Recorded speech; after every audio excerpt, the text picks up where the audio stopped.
looking at the data to say what has happened is the fastest way for you to figure out what's going to go forward. And I think a lot of CROs make or break their year when they set the annual plan. I've seen a lot of CROs sign up for an annual plan that says, well, the board wants 20% growth from us, so I'm just going to assign 20% more quota. I'm going to hire 20% more people, or I'm just going to put it on a piece of paper and hope that it works. But it's surprising how many people do that. Welcome to Revenue Insights. Every week, we'll be joined by revenue leaders from some of the most successful and highest growing companies. Together, we explore how they built their revenue teams, the journeys that they've been on, and the lessons they have learned along the way. Revenue Insights is brought to you by Ebster. We're a revenue intelligence platform designed to help revenue teams to build more pipeline, close more deals, and retain more customers.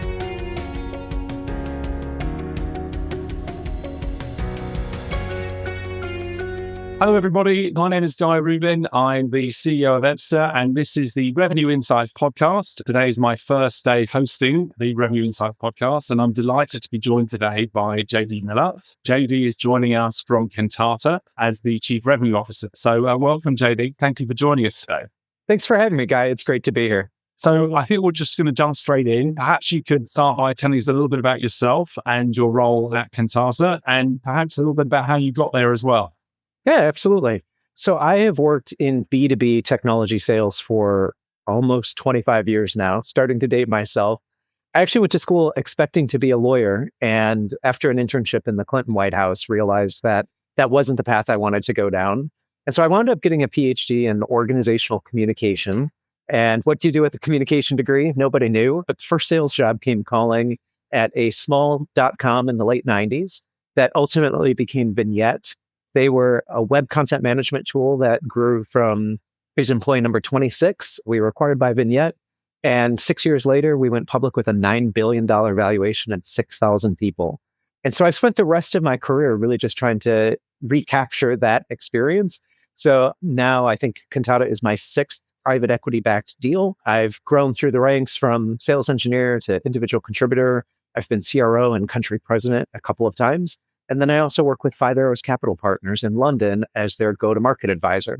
So it means I get to talk to a whole lot of sales and marketing leaders at companies that they're invested in and think about how we get to be better salespeople and better go-to-market folks.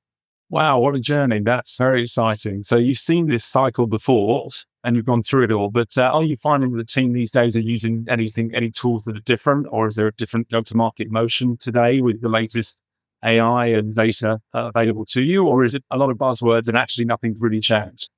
I think a lot's changed. So, with the PhD, I always believed, the social scientist in me says that data is always really helpful for us. And I grew up in kind of group decision-making research and how technology mediates that. We know there's a science of sales. And we know there's a science of how you get groups of people to evaluate products and make decisions and do different things like that. But I would say over the last 5-10 years or so, the amount of data that's available to sales leaders has just grown exponentially. So we used to have very basic things that we would ask sellers to report on, the character of their deals and the kinds of people they're working with. And now, of course, we have full access to all of the contents of the emails that are going back and forth, and tools that record the phone calls and in real time can give you insights into topics that are trending and things to say there. So I think a lot has changed. The cycles have gotten so much faster in terms of how you measure, how you course correct, and then implement change and see the results of that. And I think that's going to continue for the foreseeable future. And do you see different levels of adoption across the different members of the sales team? I mean, can you tell us how big is the sales team that you're responsible for in the current business? Yeah, at Kantata, I have about just under 100 folks in the sales and marketing team. So it's sales SEs and BDRs who are prospectors. And I do think that being a company of size makes it easier for you to adopt these kinds of technologies. It seems like every day I get probably 5 emails pitching some new AI tool. And I think that the very small startups, which I didn't spend a lot of time in my career in, you could be overwhelmed with where do I spend my limited budget. I think the larger type organizations tend to have money to do a little bit of experimentation. And that's how our own journey was too, is through my career, I had sort of the core set of tools that I used. And then every year there's a little bit of, here's something new. Let's try that. Let's do a little experiment and see what happens. I also think different industries adopt in different ways. So I've always sold B2B technology, but across the course of my career, I used to sell to law firms who are still probably 10 years behind the tech curve. I've sold to consulting organizations, high tech organizations are on the cutting edge. And there are folks in the middle like insurance or medical device salespeople who are highly regulated and are more cautious than that. So depending on your context, I think the tools have a different time that they get introduced. Yeah, it's fascinating. What we find is there's such a wide gap now between those that are kind of adopting this kind of data-driven approach and those that are still kind of very old school, where you kind of have to convince them that data is the future. So I'm obviously a convert and buy into everything that you talk about from a data perspective. And frankly, what we're seeing is those that take this much more data-driven approach are kind of accelerating off into the distance away from those that are still kind of in the art of that old school world. But we also see within organizations, huge delta between the top performers and the average performers. You see that in your environment, and do you see a widening gap between the A stars and the B players? I do. I think our best sellers are the ones who are constantly learning and constantly innovating. And when new tools come in, the people who can play with them and figure out how to use them to their advantage ultimately overperform. In my own journey, I grew up with social networking kind of technologies in the early 2000s. And I remember a time in 2003, 2004, Facebook was kind of new on the scene. And there were a whole set of people who said, I'm too old for that. I'm not going to do Facebook. I'm not going to. People who didn't adopt Facebook have been completely left behind. And even if Facebook isn't the social media platform today, we've learned through Facebook experiences and then TikTok and Instagram and all the rest of the things, that is what LinkedIn is today. That is what social selling is today. And so in the very beginning, I think technologies come into play that you may not know exactly how they're going to be used or exactly the impact they're going to have, but really encourage people to kind of play, learn, and discover, because there will be gold nuggets that surface and ultimately just become the fabric of how you do business. And if you haven't picked up those lessons, eventually you'll be left behind. Just a quick reminder, and then we will be right back to the show.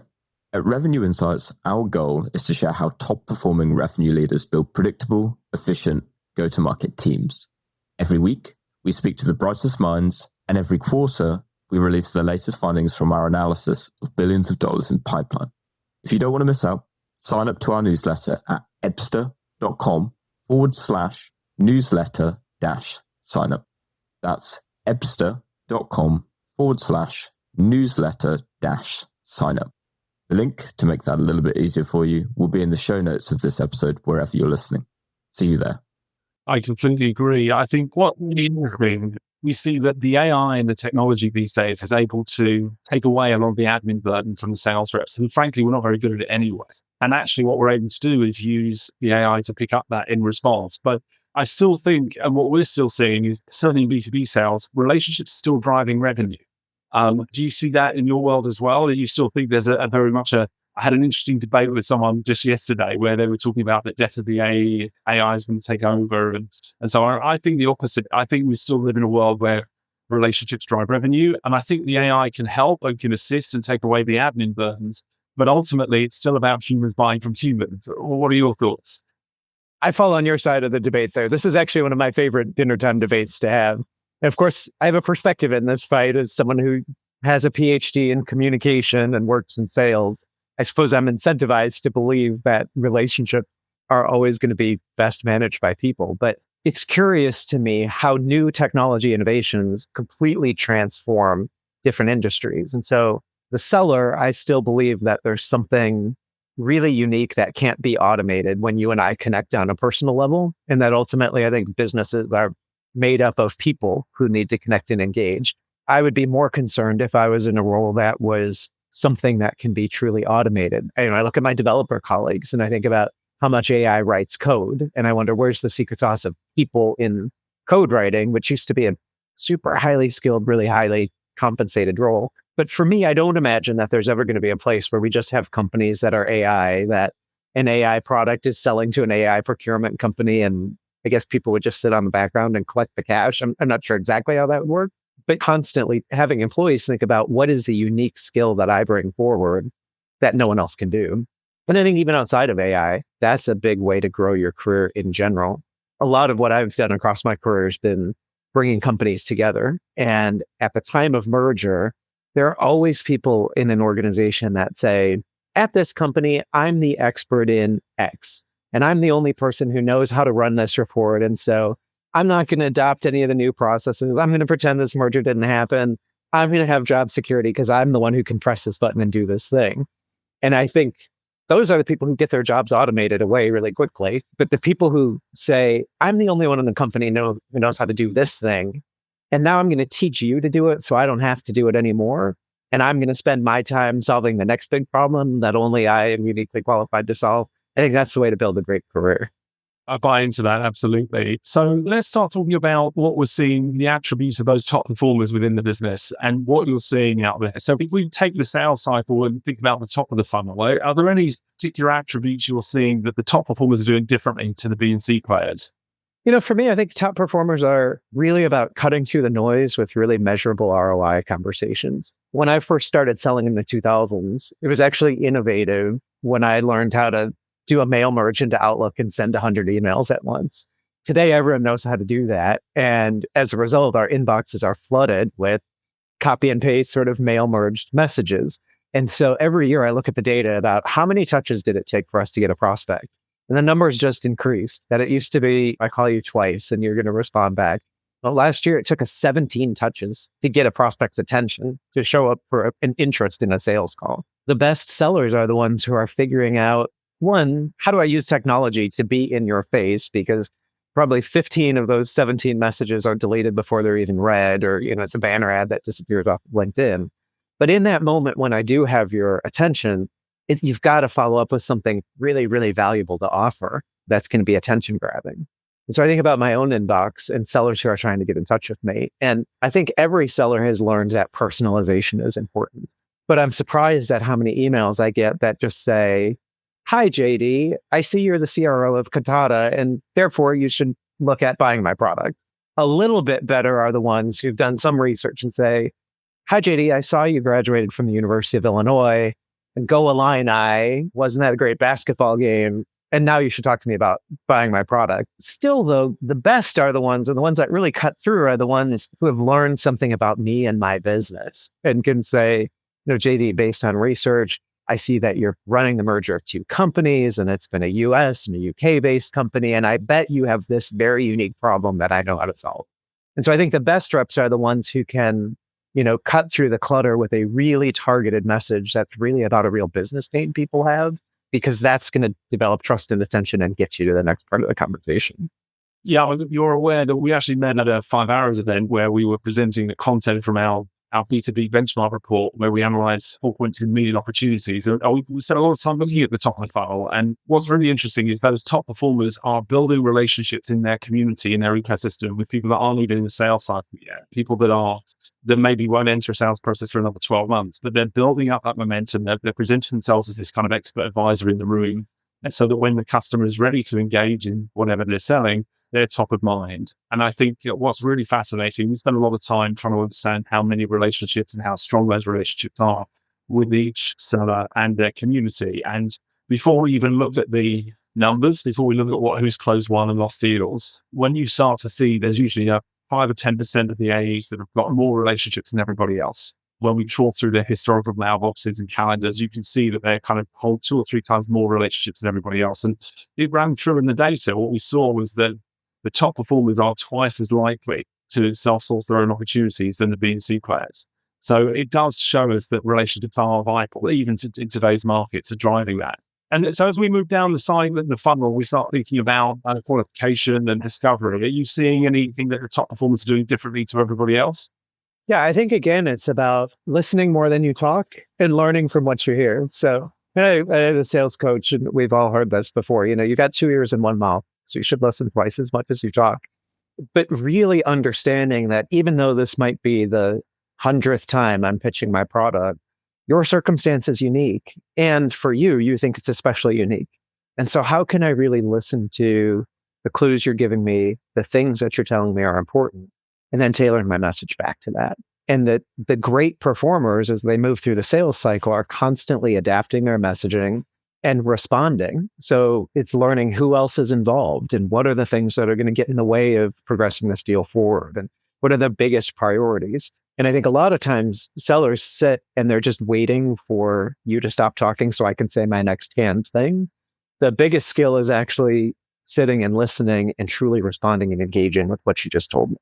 Yeah, it's difficult, right? Because you know the solution because you've got it in the back of your mind, right? And all you want to do is say, don't worry, I can fix that problem you just mentioned. But actually, the best sellers are the ones that will dig further and really try and understand the requirements in a lot more detail. And most importantly, the impact of that requirement. If we fix that problem, so what? Do you get a promotion? Does the business grow faster? How does that problem compare to the other 7 problems that you're also working on at the moment? Because I think that what we're seeing, again, we analyzed over 1 million hours of the sales calls last year. And what we see is that the top performers present themselves as this expert advisor and almost reach a consensus with the buyer as to whether this is a process we should continue altogether.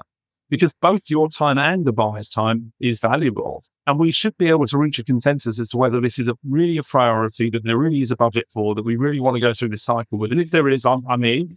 But if there's not, then, with respect, you know where I am. And when this challenge becomes your number one priority, then we'll re-engage versus the average performers who just want to jump in and show features. They're super keen to get under this, and they kind of present themselves as this kind of annoying salesperson rather than this expert advisor. Absolutely agree. We just had a training with our sellers around what we're calling the joint engagement plan. On the surface, it sounds a lot like something you've been trained in that's called the close plan. But when you call it a close plan, it's really about what I as a seller am doing to you as a company. And actually, that switch in wording, that it's a joint engagement plan or a joint evaluation plan, is exactly what you just said, is how do I make that sales motion something that you and I are collaborating around and starting the conversation with, you may not buy from me, you may not ultimately think my solution is right, but how do we agree about the steps that we're going to go through to get to that answer? If we can together sort of document and decide, here's the roadmap, that first you're going to do this, and these are the people that are going to be involved, and here's when we're going to reach a decision point, and if we're selected, how we'd move through your discovery process. It actually does help you be a better seller too, because all of a sudden you really know who are the people involved and what date is this really going to close. It's probably not going to close on July 30th. It's going to be some random day because we always meet on the second Tuesday with our board or that kind of stuff. It just makes you really much more effective when you think about collaborating with your prospect. And also, it's amazing to me how fast the last 25 years of selling have gone for me. But I'm really thrilled that over 25 years, I have people who have come back to me again and again as I've moved from company to company to company, because we're trying to build reputations as professional salespeople, or people who solve problems, not someone who tricked you into buying something that was good for me in that moment, but not in the long term. That absolutely makes sense. And we see that data, right? So the very best sellers we found are closing off 30% of their opportunities at the discovery stage. And the B&C players are scared to do that. And arguably, as sales leaders, we tie everyone with the same brush. And we have to be conscious of the fact that different salespeople need different levels of coverage to hit their quota. And it's actually okay to close off opportunities as lost earlier, because it will allow us to focus on the right deals at the right time. And I think that's really important. We kind of support our sellers and recognize that not everyone is kind of at A-star level yet. And we can help them to get there by really prompting them as to what they should be doing. And one of the things that hit me recently is how limited a lot of salespeople's capacity is for learning. And we only have so much capacity to teach them things. And we need to be very careful about what we choose to spend time with them on. And things that the AI can't do, we waste so much energy teaching salespeople how to manually fill in the MedP or how to manually update their records, when in fact the AI can do all of that for them. And really what they need training on is, how do I do with objection handling? And how do I build out that joint engagement plan? Right? That's something the AI can't do for us. And if we can teach the salespeople how they can be perceived as that expert advisor, one of the things we've built our business on is this idea, this North Star metric around engagement. And what's really understanding, we see time and again that deals close at a much higher win rate when the engagement is high. So the next obvious question is, well, maybe it's just a factor of, when you win a deal, the engagement happens to be high. But it's not that the top performers are wanting more engagement with the customers and the B&C players aren't willing to go that extra mile of spending time with the customer. It's more that the customer doesn't want to spend time with the B&C players because they're just selling at them. They're just showing them features. While the A players happen to have such high levels of engagement with the customer because they are seen as this expert advisor that can help the customer through this complex journey that they need to go through. And so that engagement metric is really fascinating. It's not that the B&C players don't want to engage with the customer. It's that they've not positioned themselves in a place where the customer wants to spend time with them. Well, and I like what you just said about sort of just-in-time learning as well. I think 20 years ago, people would go to work for IBM or any of those big companies, and they'd send you off for 2 weeks of training, and you would swallow the whole book and then come back. And it was like, well, now you know how to sell using our process. And today, that's not how people learn. I mean, I don't know if that's how people learned before, but people don't want to learn that way today. And yet the social scientist in me tells me that processes like MedPick are there for a reason, because we know that deals will happen when you have identified the economic buyer, you know the paper process or those things. So the trick for me is, how do I get across all of my sellers and the thousands of interactions we're having and identify what are the skills that my sellers are missing today? So we've just migrated through a new call recording software that transcribes and records. We have 1.4 million sales calls recorded in our database. And now AI makes it really easy to kind of overlay MedPick on top and say, okay, in the last 90 days, how many of them were missing which piece of MedPick? Because that's the skill that I need to train on next. And then getting even more nuanced, fine, we've identified we've got to do training on getting the economic buyer to the table. Then you can look at what are the questions, what are the things that are make us more likely to reach that person or less likely. So you can get really granular, targeted training on a person level that says, ask this question in this way, or ask this open-ended question, or whatever it is, and deliver that training for real-time results. So I think it's really exciting. No, I agree. And we've recently introduced those features as well. And it's amazing how you can process, you analyze, get so much insights from those call recordings from your past. You can really laser focus some of the training, which is very exciting. One of the other questions I wanted to ask you about when you're running a sales team of 100 people is planning and really forecasting into the future and how you've gone through that. Now you've done it a number of times over a number of years at a number of different businesses. Can you share with us the process that you go through the kind of towards the end of or the beginning of your financial year, and then how often you revisit those plans? Actually, this is one of my favorite topics to talk about. So as we're getting ready for this podcast, I'm also just finishing a book I'm calling it The CRO's Guide to Winning in Private Equity. And as I've been writing through the book, I realized the biggest chapter has been about annual planning. And it gets to this notion that you and I just talked about, which is the best predictor of future behavior is past behavior. And so looking at the data to say what has happened is the fastest way for you to figure out what's going to go forward. And I think a lot of CROs make or break their year when they set the annual plan. I've seen a lot of CROs sign up for an annual plan that says, well, the board wants 20% growth from us, so I'm just going to assign 20% more quota. I'm going to hire 20% more people, or I'm just going to put it on a piece of paper and hope that it works. But it's surprising how many people do that. And so for me, the annual planning process starts with this huge data analysis of like, what was the average deal cycle? How long did a typical deal take? What was the average deal size? Team by team or seller by seller, what was their win rate? And what does turnover look like in those teams? And so let's just fast forward a year. If nothing changes based on the leads we generate, how many people are going to leave, how long is it going to take for the next person to come up to speed and reach that level of productivity, and what's their average deal going to be? And that can give you a really clear forecast of what next year looks like. And of course, your PE investor then will say, yes, but I need 20% growth and you've only gotten me 8% of it or 12% of it.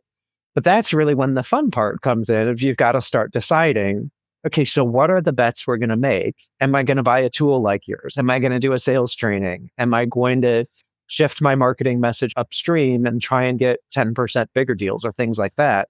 But you've got to build all of those into the plan as explicit assumptions. Then month by month, you can look at, I made these bets under the assumption this was going to happen.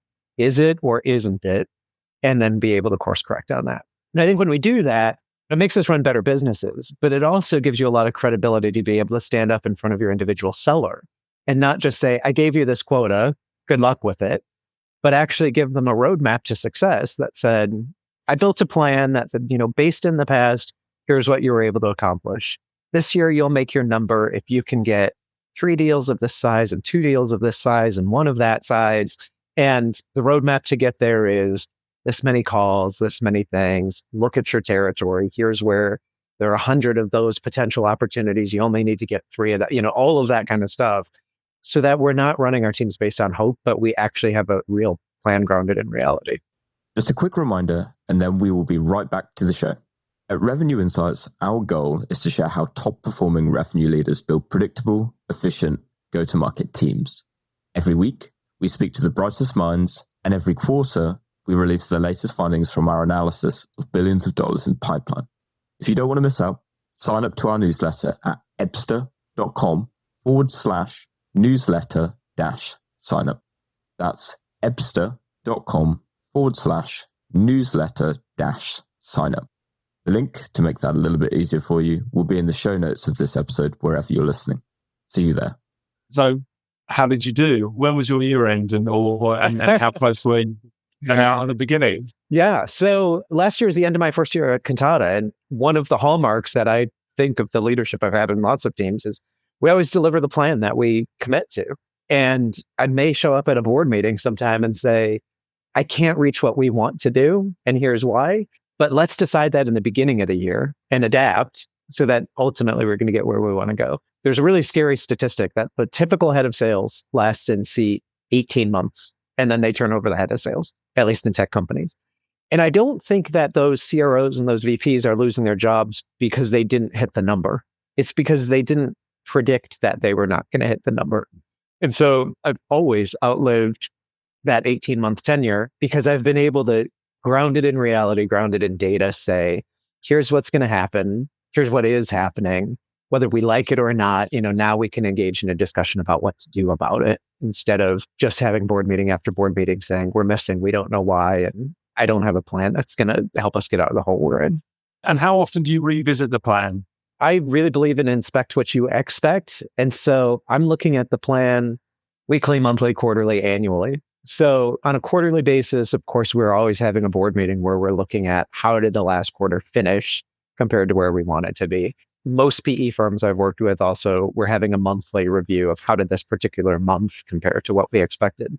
But that's the output. That's after all the work is done. And so my teams are always really focused on what are the leading indicators. We don't have to wait till the end of the month to know, are we going to hit the number or not? Because we know our typical deal cycle is 4 months long for our mid-market teams, 6 months long for our enterprise teams. And so 6 months ago, we knew, did we create enough pipeline? Did we do the right things that are going to get us there? And so I have a great sales ops team that produces, we call it the weekly flash report. That's lead gen and deal velocity stuff that says, according to the plan, if we're going to hit this number, we need to have developed this much pipeline on these particular week by week by week. We need to have seen this kind of progression happening. And so did we achieve this week's numbers that are ultimately going to feed an outcome months into the future? And if not, then let's dive into the tapes and let's ask the AI, like, how do we course correct, or what's the skill that's missing that's going to make that different for us? That makes a lot of sense. And then when you're thinking about the next year, when do you start that planning exercise, or is it just an ongoing process, or is there a kind of 2 or 3 months before, are you kind of taking some time out to kind of think about the year ahead? I like to start the full year annual plan towards the end of the third quarter so that we have a sense of how things are going this year. We have a sense of the strategies that are working or not. We spend the third quarter kind of building the plan, looking forward. We're presenting it and discussing it with the board through the fourth quarter. Often that's tied to discussions about investments we're going to make to close the gap, or products we're going to buy, or training we're going to do, or any of that stuff. And I also think it's really important then to be able to come out the gate on the very first day of the new year, communicating it to everyone. I hate sales organizations that have sellers that didn't get their quota until February, or they don't know what their comp plan is. So I like on the very first day to be able to look every seller in the eye and say, here's the expectation. Here's how we think you get there. This is the territory. Here's your commission, rules of engagement, all the rules we're going to play by, and go off and go. I don't like to do it a day earlier because I don't want people to game the system and say, oh, this deal, it'll be better under next year's terms and I'll wait. But having it all lined up in those last weeks of the fourth quarter so you can press send on it at the start of the first day is my nirvana. Salespeople sandbagging? I don't think that's a thing anymore, surely. You spoke earlier about some of the latest AI technology that you're quite excited about, the way that call recordings and transcripts can be used to pre-populate things like NetPeak in Salesforce. Are there any other technologies or projects that you've got coming up that are really exciting you at the moment? Yes, I'm really actually getting excited about another data analysis project, which is understanding our target markets better. It's a curious time for us. We sell solutions for professional services organizations, so consulting organizations. And there's a lot of discussion in that space right now of, is the economy good or is the economy bad? You see the consumer spending data that says the economy's booming, but you see sentiment data that says people are very nervous about spending money and maybe we're headed into a recession.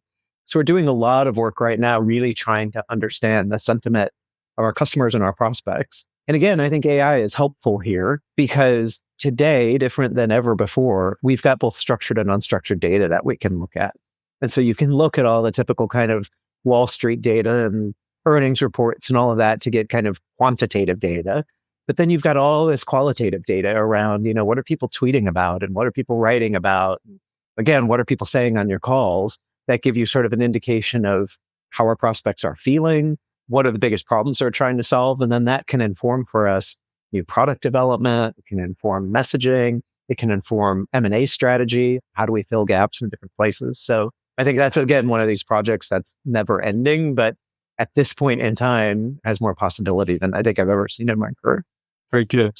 Well, look, JD, thank you so much for sharing your insights with us. If the community want to reach out and ask you anything specifically, is there some way they can connect with you? Absolutely. So the best is my personal website, which is jdmillerphd.com, just JDMILLER PhD.com, or you'll find me on LinkedIn at LinkedIn/JDMillerPhD. Very good. Well, JD, thank you so much for sharing your insights and looking forward to spending some more time with you. And I'm sure our community will love the session we just run. So thanks again. I appreciate you coming onto the podcast. Absolutely, Guy. Thanks for having me. Thanks for listening to Revenue Insights. If you want to learn more, subscribe to our newsletter and we'll deliver every episode straight to your inbox. If you have any questions, feel free to connect with us on LinkedIn. Our links will be in the episode notes. See you next week.